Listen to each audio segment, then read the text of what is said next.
Un encuentro con su palabra, porque secase la hierba, marchitase la flor, mas la palabra de Dios permanece para siempre. Con ustedes, el doctor José Ricardo Arias Quintero.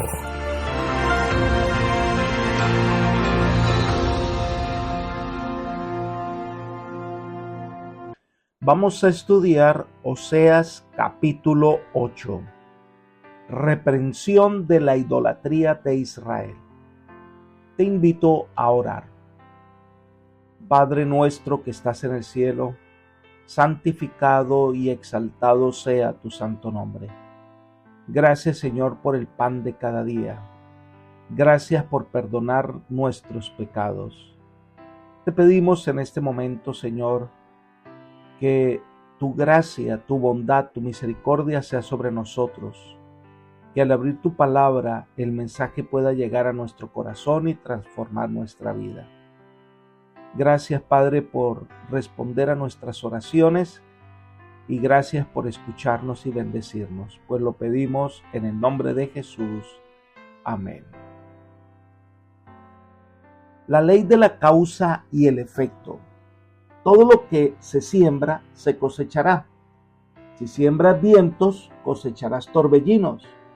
Esta es una de las leyes de la vida más importantes que a veces no queremos reconocer. Algunos en una falsa seguridad pensamos que a nosotros no nos va a pasar nada, pero la realidad nos muestra la vigencia de esta ley. Toda decisión que se toma tiene consecuencias. Si decidimos fumar, pues la enfermedad está a la puerta. Si decides consumir alcohol, el dolor y el sufrimiento está a la puerta. Si decides mentir, la mentira te agarrará. Todo tiene un efecto. Ahora, Israel se apartó del Señor y decidió adorar un becerro hecho por el hombre, un becerro que no puede librar a un pueblo de su pecado ni de la destrucción. Su decisión acarreará terribles consecuencias. Un anuncio importante se dará: Israel caerá. Versículos 1 al 3. Veamos el versículo 1. Lleva a tu boca la trompeta, pues un águila viene sobre la casa de Jehová, porque traspasaron mi pacto y se rebelaron contra mi ley. La trompeta debe dar la voz de alarma y avisar que viene la invasión. Entonces, como un fiel atalaya, Oseas debía proclamar en tonos apremiantes el peligro que se acerca. El águila que viene del norte es Salmanasar V, rey de Asiria, que invadiría Palestina y vendrá rápidamente como un águila, lo que hace para tomar su presa. Así lo había predicho el Señor como advertencia en Deuteronomio capítulo 28, versículo 49. Jehová traerá contra ti una nación de lejos, del extremo de la tierra, que vuele como águila, nación cuya lengua no entiendas. El pueblo de Israel queda a merced del invasor y dice que vendrá contra la casa de Jehová, refiriéndose a su pueblo. Es un territorio que estaba en Betel, recuerdo de que Dios estaba cerca de su pueblo, pero en vez de adorar a Dios, allí en Betel habían levantado un becerro de oro, al cual adoraban frenéticamente. Cuando la destrucción venga, ellos no vendrán al becerro, sino que Oseas 8, versículos 2 y 3 dice: A mí clamará Israel, Dios mío, te hemos conocido, Israel desechó el bien, el enemigo lo perseguirá. Ante la desobediencia al pacto de Dios y a su ley, el pueblo recurre con fervor al Señor en procura de socorro, invocando como argumento que conoce a Dios. Sin embargo, trágicamente, es un conocimiento muerto que no puede ofrecer una liberación. Además, cuando desean buscar al Señor, ya será demasiado tarde. Vienen a buscar ayuda, pero no hay ni deseos de alejarse del pecado ni arrepentimiento por el mal proceder de sus vidas inicuas.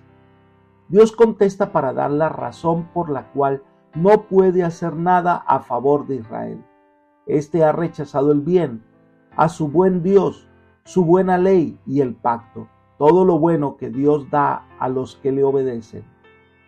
A Israel solo le queda el ser repudiado por Dios y ser entregado en manos de sus enemigos.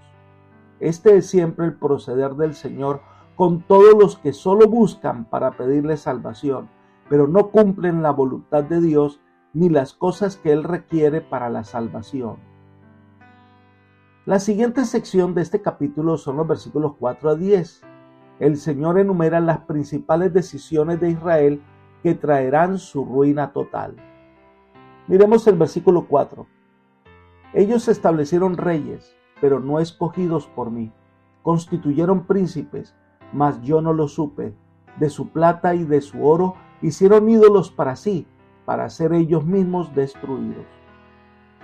Dios escogió a Saúl, David, Salomón como los reyes de Israel.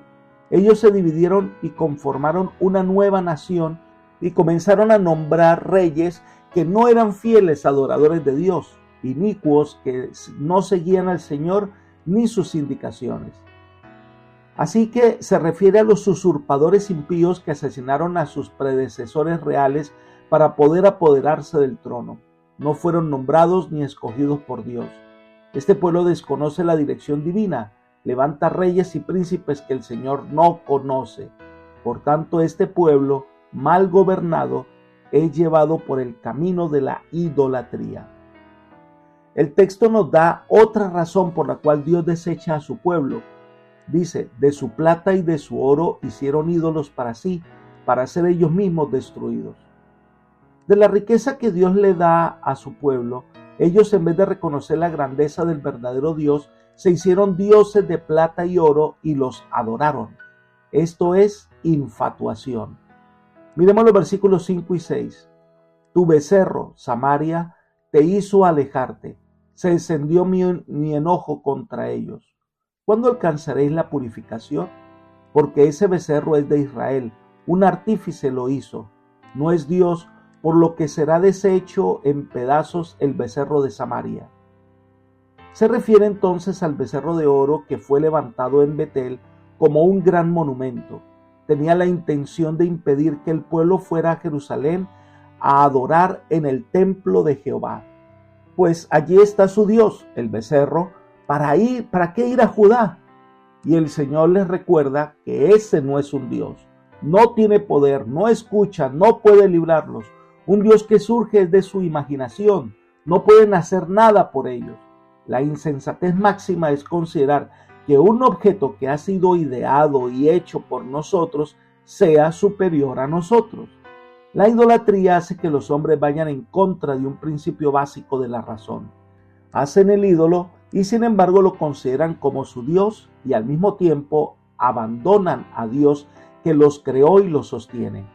La esencia de la verdadera religión es el culto a nuestro Creador.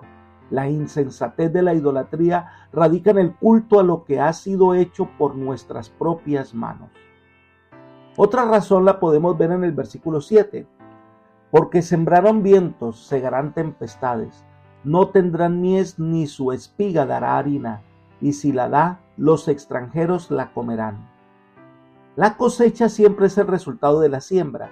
Ellos sembraron idolatría, cosechan el castigo divino.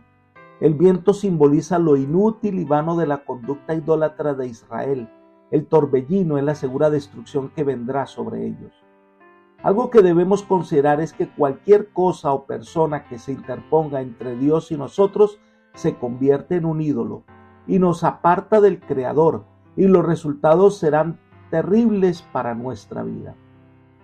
Continuando con el símbolo del viento, cuando la semilla sembrada es viento, el profeta señala que la cosecha será fracaso, inutilidad y hasta destrucción, porque la semilla que se siembra no dará mies, ni la espiga producirá harina. Si por ventura se cosechara algo de grano, con toda seguridad lo devoraría la invasión de voraces extranjeros. De esta manera, y con el lenguaje bien definido, el profeta muestra que el azote divino cae inevitablemente sobre todos los actos de impiedad. Versículos 8 y 9. Devorado será Israel, pronto será entre las naciones como vasija que no se estima, pues ellos subieron a Asiria como un solitario asno salvaje. Efraín se ha alquilado a amantes. Entonces, debido a la nimiedad, Israel será devorado. No solo los productos del campo, sino el pueblo mismo. Como resultado de la humillante derrota de Israel, su reputación sufrió tanto que llegó a ser despreciado y deshonrado como un utensilio inútil que se puede desechar, como completamente inservible para el uso alguno. Como vasija que no se estima, dice, pero se le compara como un asno salvaje, porque Efraín es caprichoso e ingobernable, con el propósito de describir su comportamiento y su tendencia a volverse hacia Siria y participar en prácticas paganas e idólatras. Por eso se dice que se alquiló a sus amantes. Se trata de los asirios, con quienes Israel, como desenfrenada prostituta, tuvo relaciones ilícitas y a quienes desvergonzadamente dio regalos, el pago de tributos. Miremos el versículo 10. Aunque las alquile entre las naciones, ahora los reuniré, y serán afligidos un poco de tiempo bajo la carga del rey y de los príncipes. Muy pronto Israel sentiría los dolorosos efectos de haber acudido a Asiria, una referencia a la opresión y a las extorsiones impuestas a Israel por los crueles y voraces asirios. Y se describe entonces la destrucción que vendrá sobre Samaria debido a su terrible pecado de rebelión y fornicación. Una vez más el Señor describe el terrible error de desconocerlo y rendirse a la idolatría. Miremos los versículos 11 al 14. Versículo 11. Porque multiplicó Efraín los altares para pecar, tuvo altares solo para pecar. En vez de un lugar con el altar que Dios había establecido, Israel multiplicó sus altares contra la expresa orden de Dios. Fueron para el culto a los ídolos como los becerros, los baales y otras estatuas paganas. Se los colocó en cada monte elevado y en cada lugar del agrado de la gente. Versículo 12. Le escribí las grandezas de mi ley y fueron tenidas por cosa extraña. Israel había sido favorecido como ningún otro pueblo con la revelación de la voluntad de Dios en la forma de la ley escrita. Por lo tanto, no había excusa para su apostasía. Las instrucciones divinas eran demasiado numerosas, demasiado detalladas, demasiado claras y demasiado abarcantes como para que la apostasía de Israel pudiera tener excusas. Aunque las órdenes e instrucciones de Dios fueron completas y adecuadas, llegaron a ser desconocidas para las inclinaciones del pueblo escogido y las enseñanzas de Dios fueron desobedecidas. Uno de los errores que cometen los hombres es que teniendo la palabra de Dios buscan otro tipo de mensajes, otras indicaciones y lo lleva es por el camino de muerte. Al final no tendrán excusa porque la palabra de Dios estaba disponible para todos, pero no la estudiaron. Miremos el versículo 13. En los sacrificios de mis ofrendas sacrificaron carne y comieron.